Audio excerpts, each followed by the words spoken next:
Bonjour à tous, bienvenue dans un nouveau webinaire Alumforce, dédié aujourd'hui donc à un sujet sur la gamification, sur la stratégie exactement de gamification comme moyen d'engagement et de valorisation des membres de votre réseau.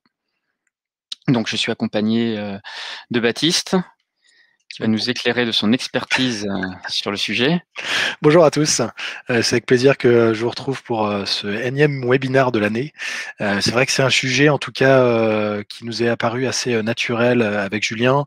On est dans une dynamique en tout cas où il faut engager un maximum de membres dans vos communautés et pas forcément que des communautés d'alumni.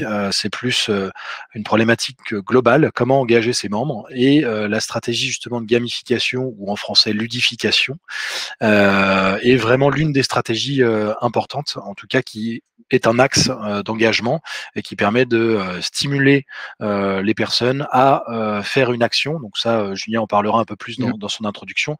Mais c'est vrai que pour nous, ça nous paraissait assez naturel que de vous présenter les différents mécanismes qui peuvent fonctionner, comment ça fonctionne, aussi vous apporter un peu des bonnes pratiques, des règles à respecter pour faire en sorte qu'une stratégie de gamification fonctionne. Tout à fait.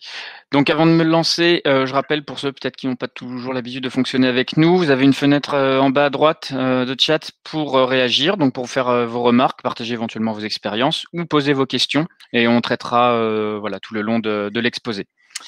Donc pour entrer dans le vif du sujet, donc l'idée était de savoir déjà de définir qu'est-ce que la gamification. Donc vous avez la définition à l'écran. Donc la gamification ou ludification pour les latinistes, c'est l'incorporation des mécanismes issus du jeu dans des éléments qui ne sont pas du jeu à la base. Ça va être de stimuler ici les utilisateurs en les engageant par du challenge, par des petits défis qui vont les inciter à utiliser le service et épouser de fait les objectifs de votre plateforme.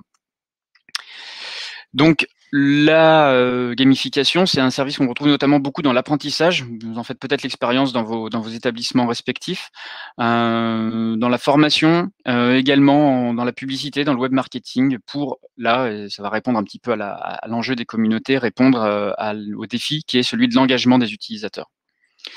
Donc, les tactiques de gamification, elles sont liées à une notion d'engagement. C'est pour créer un lien avec vos utilisateurs, avec les membres de votre communauté. Et peu importe l'organisation que vous représentez, Baptiste, on a dit que ça peut concerner une université, une école, une association, un réseau d'entreprises.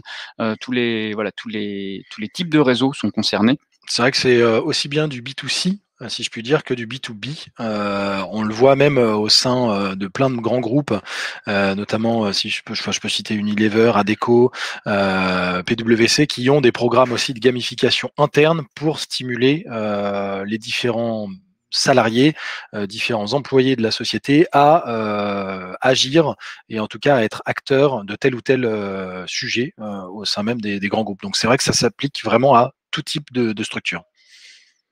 Alors, on va prendre un exemple assez plutôt de jeu concours, mais qui pourrait illustrer un petit peu ce qu'est la gamification. Et au hasard, on va prendre Alumforce, avec un exemple que vous connaissez bien pour certains d'entre vous, qui est donc le Alumforce Challenge, qui a invité l'ensemble des administrateurs de réseau, l'ensemble des clients qui utilisent la solution Alumforce, à partager des photos d'un trèfle qu'on vous a fait parvenir en début d'année. L'idée étant, pour vous, d'avoir un axe de communication, montrer que vous prenez soin de votre trèfle comme vous prenez soin de votre réseau, et par effet ricochet, un petit peu, de parler de nous aussi, de mettre en avant un peu l'image Alumforce. Donc voilà, le concours se passe plutôt bien, Baptiste. Il y a pas mal de tout à fait, ça commence à prendre. Donc là, on a toujours l'ESC Clermont qui, je crois, est en tête, mais talonné de près par l'université de Pau et des Pays de la Dour. Et on a aussi l'ITEC qui est juste derrière en embuscade. Et on a encore Centrale Nantes qui arrive aussi donc en 4e position. Et on en a d'autres. Donc à votre trèfle. Donc voilà, on profite pour faire un petit rappel. N'hésitez pas à partager sur vos réseaux un petit peu comment ça se passe de votre côté, ou à solliciter votre chef de projet si vous l'avez toujours pas reçu. Sur la partie, c'est vrai que sur la partie purement, alors on va dire, jeu concours. Nous, notre objectif, en tout cas via ce jeu concours Alumforce, et après on rentrera un peu plus sur les objectifs, mais sur le jeu concours, nous, on souhaitait que justement, vous, en tant qu'établissement, vous puissiez relayer le nom Alumforce. Donc c'est comme ça que nous, on a orienté le jeu. C'est comme ça, là, entre guillemets, derrière, on va dire que le concept, c'est que vous allez gagner des points en fonction du nombre de likes que vous allez avoir sur chacune de vos photos. Derrière, on va en faire un score, donc il y a toute une notion aussi de scoring qui est important, mais ça continue à faire parler de nous. Nous, en tant que marque, c'est important. Ça permet justement d'avoir Alumforce un peu partout sur tous les réseaux sociaux, dans une dynamique positive. Et l'objectif, et comment faire en sorte que vous le fassiez, c'est que derrière, on vous mette je dirais, je ne veux pas dire une carotte, mais en tout cas un gain, et surtout un objectif atteignable. Et ça, c'est vrai que quand on rentre dans les règles clés, en tout cas d'une gamification, mais ça on en parlera un tout petit peu après, il y a certaines règles à respecter. Et c'est vrai que imaginez un concept de gamification, donc là justement on peut changer de slide, c'est pas si simple que ça. Imaginez un concept de gamification, c'est très très large, et surtout le gros avantage qu'il y a, c'est que c'est très personnalisable en fonction de qui vous êtes. Il y a plein d'objectifs, Julien pourra en parler, mais il y a plein d'objectifs en fonction de si vous êtes une association d'alumni, ça peut être augmenter les cotisations. Si vous êtes un établissement ou une association d'alumni, ça peut être remplir des données, ça peut être compléter des données, ça peut être aussi, et on le voit beaucoup, ce qu'on appelle des referral programmes, donc c'est-à-dire aller recruter des perdus de vue, donc retrouver des perdus de vue pour les intégrer dans cette communauté, mais ça peut être aussi également faire en sorte qu'il y ait plus d'engagement et plus d'implication dans la vie de la communauté. Ça peut être participer à des événements, ça peut être publier des articles, ça peut être participer à des forums, ça on en parlera juste après, mais c'est vrai que tous ces mécanismes-là font partie et peuvent faire partie d'une stratégie de gamification. Le tout, c'est de définir de votre côté qu'est-ce que vous souhaitez et quels sont vos objectifs. Et ça, c'est tout l'enjeu. Si votre objectif, c'est de faire, d'avoir un annuaire nickel, parce que vous faites un annuaire papier, parce que vous donnez des accès payants à des recruteurs, parce que vous souhaitez avoir une base de données extrêmement qualifiée dans le cadre du renouvellement d'une accréditation, dans ce cas-là, on va faire une gamification, une stratégie de gamification sur la complétion des informations du profil. Si vous avez une problématique de financement en tant qu'association, on va mettre en place et axer la stratégie de gamification purement sur les adhésions, les cotisations, les dons en ligne. Donc là, la première question et la première chose à faire, c'est se poser la bonne question, c'est qu'est-ce que vous avez comme objectif au sein de votre communauté? Voilà, donc effectivement, Baptiste, hein, tu les as récapitulés, en tout cas pour les objectifs essentiels que nous, on avait déterminés et qui apparaissent actuellement à l'écran. Ça, ce sont les objectifs effectivement qui peuvent être déterminés par un réseau. Il faut également que ces objectifs, du coup, puissent être partagés par vos membres, par vos alumni. Donc, quel bénéfice en fait pour l'utilisateur? Alors, le premier, c'est le simple divertissement, le simple fait d'y trouver, voilà, un petit peu du fun, comme ce qui est décrit un petit peu sur les théories sur le sujet. Ça peut être une forme de reconnaissance aussi, ça on y reviendra notamment sur la partie un petit peu des badges, un petit peu plus tard, ou tout simplement l'obtention d'une récompense. Donc ces 3 points ont été déterminés, voilà, comme un petit peu, c'est ce que disait un peu la loi de la carotte tout à l'heure, Baptiste. C'est une démarche qui repose sur le fait que voilà, les utilisateurs recherchent un petit peu à se démarquer, à être en compétition, à se comparer un petit peu avec les autres au sein d'une même communauté, et ils peuvent être stimulés sur ce point-là. C'est exactement ça, c'est-à-dire que il y a 3 règles à respecter, 3 éléments clés, on va dire, hein. Bon, être diverti, reconnaissance, récompense, bien sûr. Mais si vous voulez qu'une stratégie de gamification fonctionne, il faut qu'il y ait l'utilisateur qui ait une visibilité en temps réel de là où il en est. Est-ce que je suis plutôt bien avancé? Est-ce que je suis plutôt en retard? Qu'est-ce que je peux avoir? Et justement, c'est lié au challenge. Donc là, c'est OK, le challenge, c'est donner envie à vos membres de récolter un maximum de points. Comment faire en sorte que l'individu souhaite en tout cas avoir un maximum de points? Ça va être d'une part en lui montrant ce qu'il peut avoir. Donc là, c'est les différents badges. Ça, on reviendra sur la partie badge, mais c'est important de montrer tout ce que l'utilisateur et tout ce que les alumni peuvent avoir en rentrant dans cette stratégie de gamification, et surtout faire en sorte qu'ils puissent se dire, ok, bah, que ce soit pas décourageant, que ce soit un objectif quand même atteignable.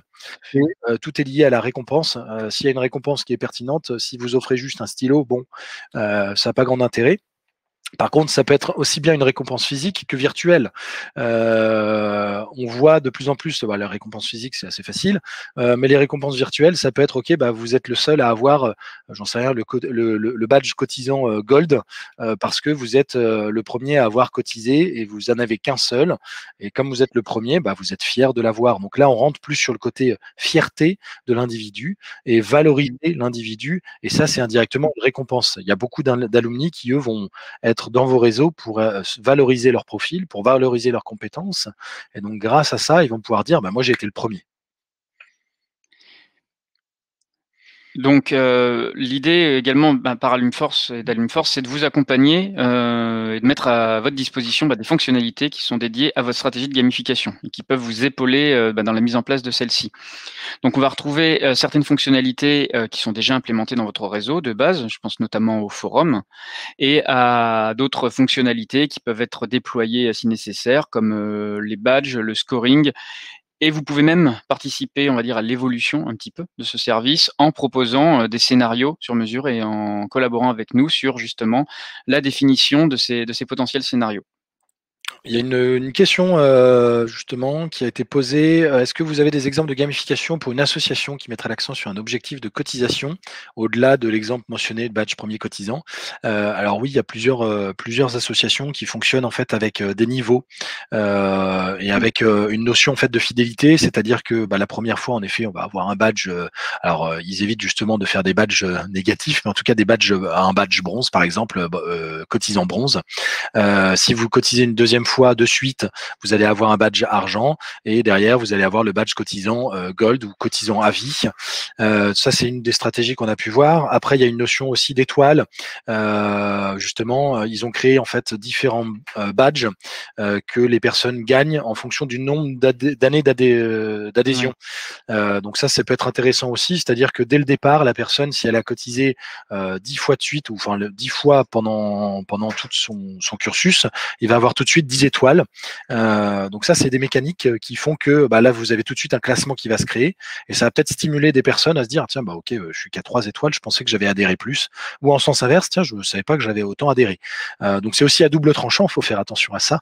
Mais c'est vrai que c'est quelque chose qui marche bien. Il y a aussi le fait de la gamification. Il y en a qui ont mis en place aussi des notions ils gagnaient des badges particuliers en fonction du nombre de pourcentage d'années. Donc on n'était plus sur un nombre de cotisations fixes, on était sur, ok, vous avez adhéré 50% entre guillemets de votre vie d'alumni, ou 20% ou 10%, ce qui permet d'être beaucoup plus fin dans les badges. Après, c'est à vous de créer vos propres règles, mais c'est vrai que c'est un mécanisme qui fonctionne bien sur celui-ci. Donc ça, c'était la seule question pour l'instant. Ok. Alors c'est vrai que sur des exemples qu'on va prendre qui sont déjà intégrés dans la plateforme et qui peuvent être mis en place, tout d'abord, pour ceux qui l'utilisent, il y a le forum. Le forum ou le système de questions-réponses entre utilisateurs qui, dans sa maquette, dans son produit, met en avant les meilleurs contributeurs. Vous l'avez notamment sur le forum du club Alumforce, où vous voyez le classement des utilisateurs qui sont venus le plus proposer de sujets ou qui ont le plus interagi avec les autres utilisateurs qui ont apporté des réponses, ceux qui ont dont la réponse a été désignée comme réponse utile ou réponse officielle. Tout ça alimente ce dont parlait Baptiste un petit peu plus tôt, un système de points qui se répercute dans un classement qui apparaît en permanence et qui orne le forum. Donc l'utilisateur voit en gros la valorisation des contenus qu'il a apportés dans ce classement référencé. Et c'est vrai que c'est un point très important, c'est de faire en sorte que ce soit visible constamment. Cette notion de classement est très importante. Comprendre que si vous arrivez dans le top 5, là entre autres, Bah, vous allez être visible, visible de la communauté, bah, forcément peut-être plus contactable, plus joignable. Le côté aussi satisfaction personnelle d'être dans le top 5. Il y en a beaucoup, surtout sur les écoles de commerce, qui ont une notion un peu de challenge. Donc ça, c'est important parce que c'est ça qui va stimuler un peu et qui va aiguiser le sens du challenge et la volonté des utilisateurs à atteindre le top 5 ou le top 3 si vous rendez visible uniquement le top 3. Nous, on conseille quand même de commencer à valoriser à partir du top 10, surtout sur des grandes communautés, parce que c'est justement pour éviter d'être découragé. C'est important quand même de donner une visibilité, de valoriser quand même le top 10 ou pourquoi pas le top 20. On a même eu un réseau qu'il avait fait à l'époque, c'était le top 100, les 100 premiers qui avaient adhéré parce que c'était une très jeune association qu'on accompagne. Comme c'était une très jeune association, ils n'avaient pas encore de fonds et donc ils ont mis en valeur via un classement et via une stratégie de gamification les 100 premiers. Donc ils ont appelé ça comme les 100 premiers jours d'un mandat. Bah, là, c'était les 100 premiers jours de l'association avec les 100 premiers adhérents. Et c'est vrai que c'est quelque chose qui a bien fonctionné parce qu'ils ont eu beaucoup plus d'adhésion qu'ils ne le pensaient. Et sur un exemple récent qu'on a vu, c'était là vraiment sur les campagnes d'activation, sur un Oui, lancement d'un réseau, donc on retrouve l'Alumni Tech, qui a fait un concours au moment de sa campagne d'activation en cherchant à valoriser la promotion qui aurait le pourcentage d'inscrits le plus fort. En incitant de fait les utilisateurs qui allaient s'inscrire à dire il faut que j'alerte mes camarades de promotion si je bénéficie de leurs coordonnées, je les ai sur LinkedIn, j'ai leur numéro, faire marcher un petit peu le bouche à oreille de manière à ce que ça alimente leur campagne d'activation. Et l'idée était de valoriser cette promotion par des récompenses avec des accès supplémentaires sur le site par exemple ou des choses comme ça. ce qui était très intéressant dans cette démarche-là, c'est que vous avez deux niveaux au niveau de la gamification. En une action, vous avez deux niveaux. Vous avez la valorisation de l'individu qui, lui, va avoir un rewards, en tout cas direct, mais vous allez avoir aussi un effet de masse et un effet de groupe, ce qui permet de stimuler aussi et donc d'avoir l'effet de masse en mode la promotion 2020, c'est les premiers. Moi, je suis promotion 2018, je suis persuadé qu'il me manque trois outils. Enfin, je me rends compte qu'il manque trois utilisateurs à activer. J'en ai trois dans mon réseau, je vais les faire en sorte qu'ils viennent s'activer. Et on est vraiment sur quelque chose on rentre dans un cercle vertueux et qui tire vers le haut la totalité de la communauté et pas que l'individu. Et du coup, ce qui nous amène en fait à la fonctionnalité badge, alors on en a déjà un petit peu parlé depuis tout à l'heure, c'est quelque chose qui est notamment pas mal inspiré, et Baptiste, toi tu connais bien Oui, Foursquare, tout à fait. donc qui était une application, hein, c'est bien ça? Alors en fait, Foursquare, ça a été vraiment les premiers, ça date de 2010-2012. Ça a été le premier, c'était pas réellement un réseau social, mais ça a été justement un réseau qui avait fait beaucoup parler de lui, du fait qu'il n'y avait pas réellement de choses à gagner en tant qu'utilisateur. Il n'y avait pas réellement de réseau social, on ne pouvait pas échanger avec les personnes, mais ils avaient une énorme mécanique de gamification, c'est-à-dire que Foursquare, le principe était de se géolocaliser là où vous étiez, préciser que vous étiez dans, j'en sais rien, à telle ou telle adresse, que vous étiez à la Tour Eiffel, que vous étiez à l'Empire State Building ou autre, ça vient des États-Unis. Et à chaque fois que vous géolocalisiez dans cet endroit-là, vous gagniez un nombre de points et vous aviez un classement. Et l'objectif était d'être celui qui était le premier, celui qui allait le plus à tel endroit, ce qui lui permettait devenir maire de choses réelles. Donc, on avait le maire de l'Empire State Building, le maire de la Tour Eiffel, on a eu le maire de plein de bâtiments officiels. Et donc, ça, grâce à cette stratégie de gamification, on gagnait un certain nombre de badges. Donc là, vous aviez le Early Bird qui était donc les premiers utilisateurs de Foursquare. Après, vous aviez un certain nombre de badges que vous pouviez collecter. Si vous étiez maire de un bâtiment, deux bâtiments, trois bâtiments, vous pouviez devenir président de la République de tel ou tel pays. Et ils ont vraiment que joué sur la stratégie de gamification. Et en l'espace de 1 an, ils ont eu à peu près 12 millions d'utilisateurs sur quelque chose qui n'apporte rien indirectement aux personnes. Et juste grâce à la mécanique de gamification et le fait qu'il y ait un rewards de badge, les gens commençaient à se dire: «Ah ouais, tu as 56 badges, mais tu voyages souvent?» Et là, c'était plus de la reconnaissance sociale parce qu'en fait, comme des badges, vous montriez ouvertement, à tous ceux qui étaient dans le réseau: «Bah, moi, j'ai voyagé à tel endroit, tel endroit, tel endroit, tel endroit». Bah, c'est le côté un peu reconnaissance sociale. J'ai la capacité de voyager, j'ai la chance de voyager, et je le montre à tout le monde. Et le résultat derrière n'était pas de l'insertion professionnelle, n'était pas d'échanger avec des membres, c'était juste de la gamification et ça a très, très, très bien fonctionné. Et donc, suite à ça, il y a beaucoup justement de marques qui se sont lancées dedans. Alors pour le coup, de marques physiques hein, qui sont lancées dans des programmes de fidélité, à commencer à fournir des badges. Là, si on reprend toutes les marques de vêtements ou même les marques de chaussures qui font des programmes de fidélité où vous pouvez gagner des badges, notamment sur tout ce qui est runner. Si vous faites un peu de running, vous avez Strava qui est très bon dessus, qui vous donne des badges. Vous avez des médailles en fonction de par rapport à votre communauté. C'est vraiment basé par rapport à Foursquare. Et donc, c'est ça que justement, nous, on a souhaité intégrer au sein d'Alum Force. Et ça, Julien, je te Voilà, laisse en parler. au sein d'une communauté alumni.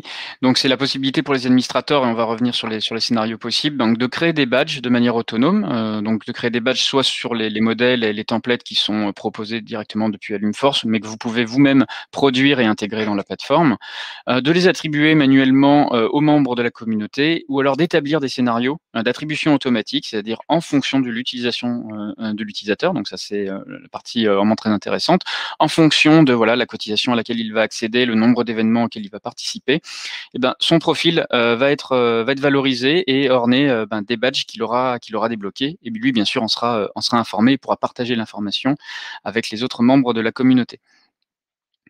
Donc justement, sur ces différents scénarios, sur ceux qui existent déjà, et alors là, on revient un petit peu sur ce que tu disais, Baptiste, tout à l'heure, Ouais. les 3 points importants.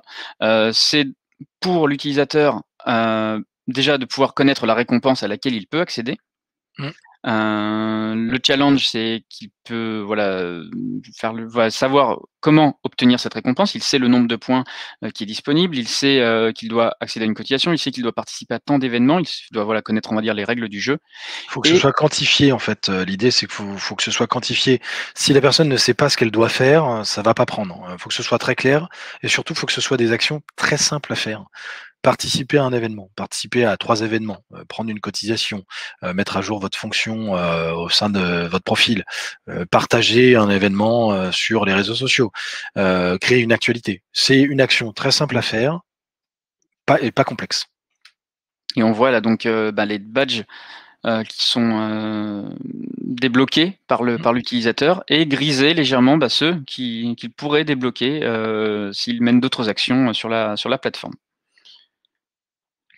Sur ce point-là, c'est le côté un peu, vous le voyez, mais on vous dit comment le faire. Donc, c'est un peu, vous mettre une direction, pour faire en sorte que vous atteigniez la totalité de vos badges et que vous soyez, satisfait à la fin. Et donc sur les scénarios d'obtention justement de ces badges, comment les débloquer? On a voilà une multitude de scénarios, on les a déjà un petit peu parcourus. Donc il y a la côté profil, est-ce qu'un utilisateur a son compte activé? La simple activation de compte peut débloquer déjà un premier badge. Ensuite, on peut aller rentrer un petit peu dans le profil professionnel de l'utilisateur. Est-ce qu'il a créé son entreprise? Vous savez que c'est une des fonctionnalités dans le remplissage de l'expérience professionnelle. Donc on peut imaginer un badge auto-entrepreneur, entrepreneur tout simplement. S'il est investi dans le programme mentoring, est-ce qu'il est mentor? Est-ce qu'il a un rôle déterminé? Donc ça, c'est des données que vous pouvez vous créer avec les types utilisateurs et les rôles utilisateurs.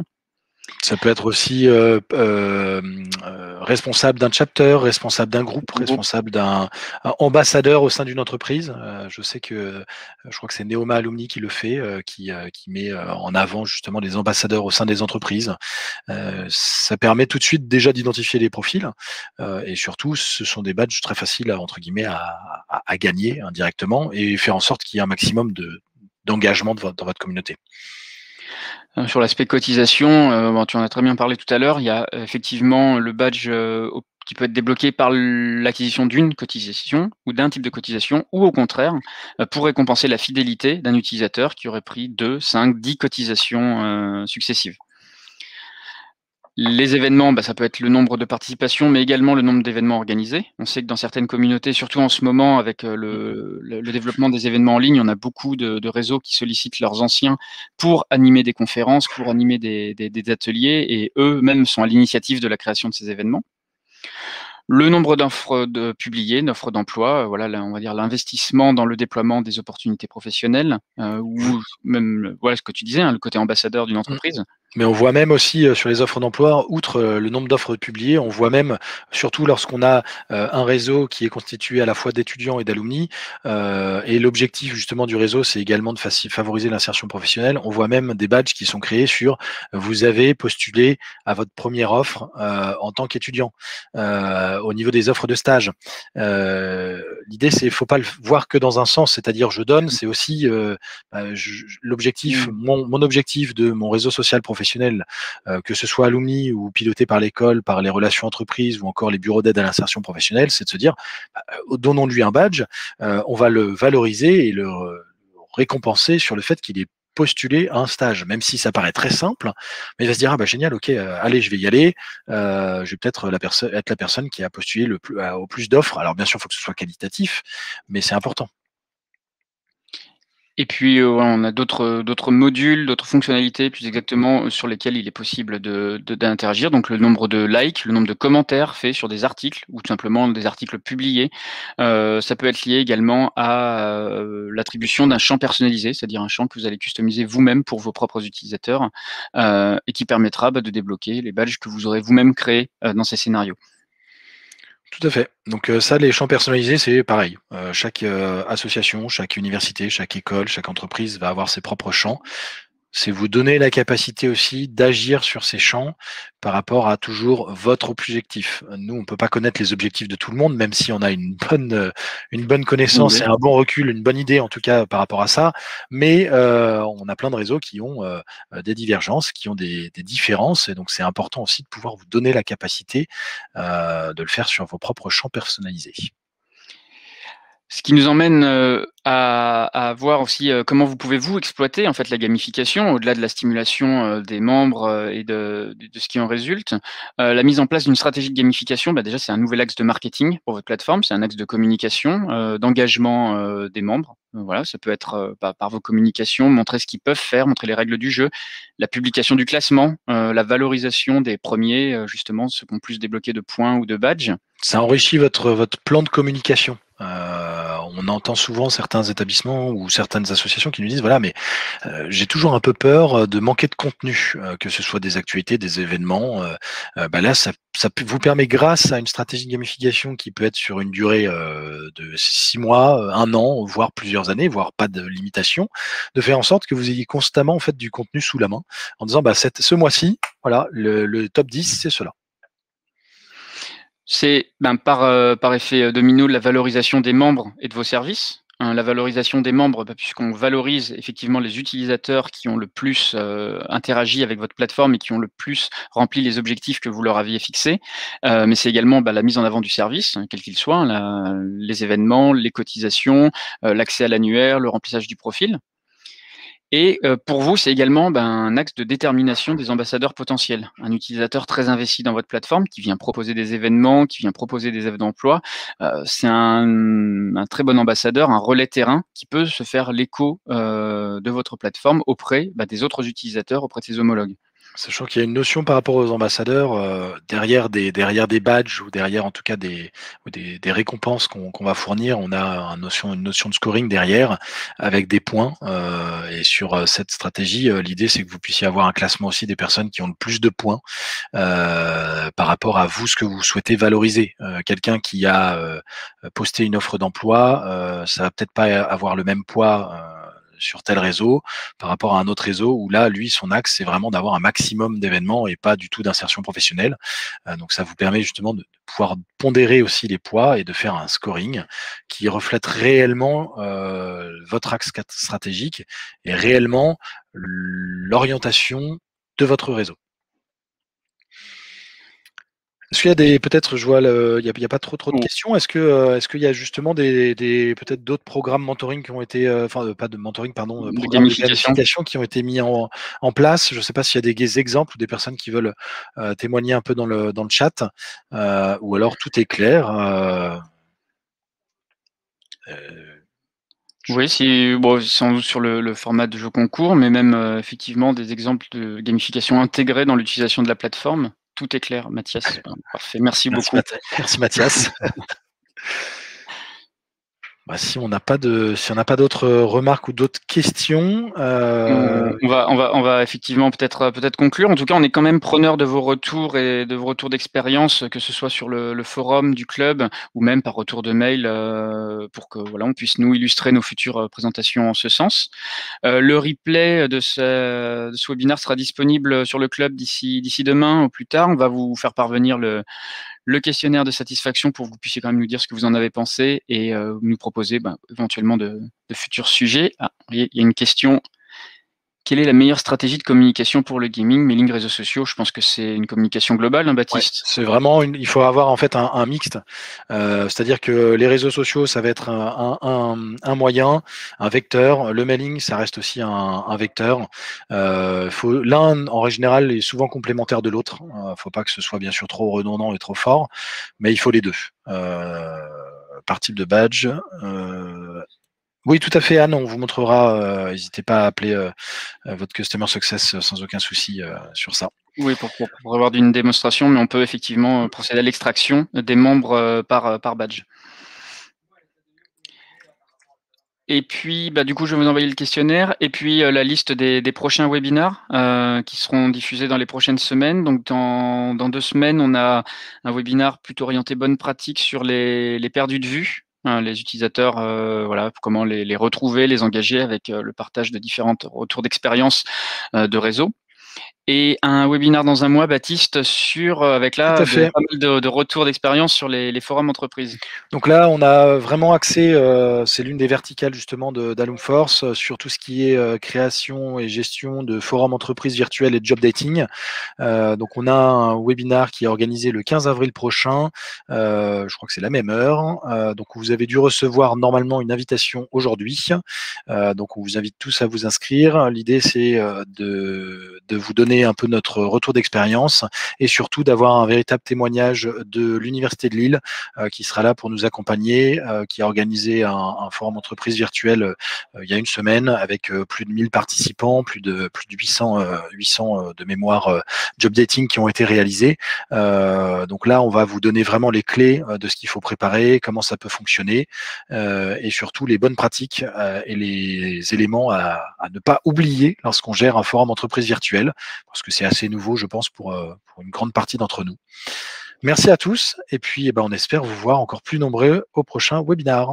Je vais faire rapidement, avant de dire au revoir, les dernières questions qui sont arrivées sur le fil.